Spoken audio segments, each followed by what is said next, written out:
mwanahabari wetu Haman Kamariki yupo katika kituo cha polisi cha Kamkunji kufuatilia taarifa ile ya kukamatwa kwa mbunge Mkuruweni John Kagusha. Kumbuka amekamatwa mapema leo asubuhi. Mapema asubuhi pia mwanahabari huyo ameenda katika makao makuu ya DCI, ila baadaye sasa yupo katika kituo cha polisi ambapo anafuatilia taarifa hii kuhusiana na kukamatwa kwa John Kagusha. Kumbuka kuna madai ya utoaji wa matamshi ya chuki. Hebu tuungane naye moja kwa moja. Kamariki, vipi hali ikoje kufikia sasa? Tunafahamu kwamba asubuhi umekuwa katika makao makuu ya DCI, ila sasa hivi ni kama mbunge wao ameweza kuhamishwa hadi katika kituo kingine cha polisi. Kulikoni kufikia sasa?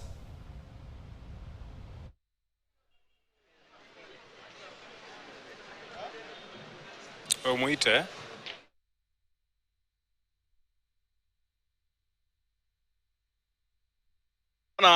Samamani, nipo katika kituo cha polisi cha Kamkunji hapa jijini Nairobi, ambapo mbunge wa Mkuruweni John Kagusha ameweza kuletwa hapa kutoka katika makao makuu ya DCI. Ikumbukwe kwamba mbunge huyu alikamatwa leo asubuhi akiwa katika stesheni za Royal Media Services, kisha baadaye kwa ulinzi mkali na magari kadhaa akapelekwa katika kituo cha makao makuu ya DCI kule Kiambu na akakaa pale kwa zaidi ya saa 5 kabla ya kuletwa hapa. Tulivyozungumza na baadhi ya mawakili wake, wanasema kwamba bado hakuna chochote ambacho ameweza kushtakiwa nacho, japo kuna tetesi kwamba huenda ni makosa ambayo yanahusishwa na masuala ya uchaguzi. Labda nitakuwa nazungumza na mmoja wa wakili wake hapo, kwa sababu wakili wengine wako kule ndani kujaribu kuzungumza na OCS. Kwa sasa tu nitajaribu kukuuliza swali, jina lako ni nani, alafu tuambie kulingana na kile ambacho kinaendelea katika makao haya ni kipi ambacho kimetokea, na huyu mbunge yuko wapi kwa sasa, kama umepata kuonana na yeye, na kama basi anatarajiwa kuondolewa hapa ndani leo au mnasubiri nini? Kwa majina naitwa wakili Monica Muthoni Ndongo. Mimi nimetoka Kiambu, lakini mimi ni mmoja wa wakili ambao ni wakili wa Honorable Kagusha. Sasa hivi tuko Kamkunji Police Station. Tumetoka DCI kule Kiambu Road. Walikuwa ni kama wamemdetain kule Royal Media. Asubuhi akaenda kule Kiambu Road. Na sasa tuko sasa hivi. Hii ni merry-go-round, tunapelekwa ni kama circus. Ni kama hajashikwa, hajakuwa arrested kwa sababu hakuna charges amepatiwa kwa sasa hivi. Kwa sasa hivi yuko pale kwa cell na inmates wengine, na tunauliza hii serikali, kwa sababu serikali ndio imefanya polisi wafanye hii kazi mbaya, na polisi sisi tunawapenda sana kama chama cha DCP na mawakili pia, lakini hii tunaona ni state sponsored arrest, lakini si arrest, ni detention and an illegal detention. Kwa sasa hivi mheshimiwa wetu yuko kwa cell, tunamuongelesha, lakini tunamuongelesha kwa dirisha. Hatujakubaliwa kumuongelesha kama mawakili.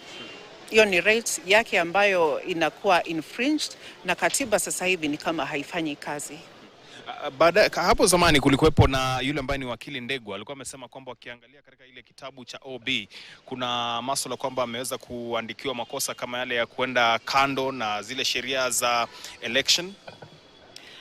Kwa sasa hivi hakuna OB imefanywa. Ni vile tukiongea na OCS, kwa sababu vile nimesema mapolisi wanajaribu kufanya kazi yao, kwa hivyo wanatuongelesha kidogo na wanatuambia ile preferred charge, kwa sababu kwa sasa hivi hakuna charge. Preferred charge yao ni Section 10 ya Election Act. Okay. Na Section 10 ya Election Act inakujanga ama inakuanga applicable kama kuna election. Na sisi sasa tunataka kuuliza wale watu ambao wametuma polisi, ambaye ni President Ruto, swali moja tu ya a common sense question. Ni election gani? Kuna police station? Hakuna. Kwa sababu akisema ati swali ni la Section 10 ya Election Act, ni kusema ati kwamba ana incite voters.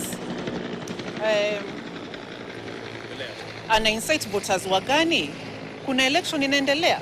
Mimi sijui kama kuna election inaendelea, labda ni yake inaendelea pale State House. Sababu voters kuincitiwa ni kusema kuna polling stations zimefunguliwa, kuna ballot box zimefunguliwa, IEBC wameannounce election, lakini IEBC hawajafanya hiyo kazi yote. Okay. Kwa hivyo hiyo hata ni swali inatushangaza sana kama mawakili.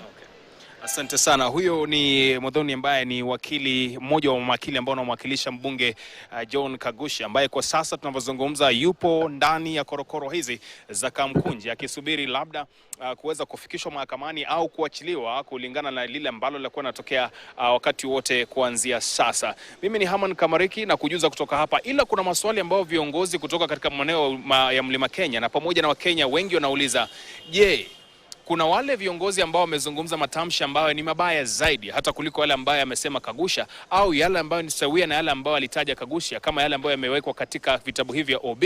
Hao viongozi kwa nini hawajashikwa? Ndio maswali yao makubwa. Ni kwa nini wale viongozi ambao wametoa matamshi kama haya hawajaweza kukabiliwa na sheria ya aina hii? Au ni usawa gani ambao unaonyeshwa na maafisa wa polisi na wale ambao wanazingatia sheria zetu hapa nchini? Kwa hivyo tazidi kukita kambi hapa, tukuletee zaidi yale ambayo yanajiri hata katika taarifa zetu za saa 1 na saa 3. Jina langu ni Haman Kamariki, moja kwa moja kutoka katika hiki kituo cha polisi cha Kamkunji.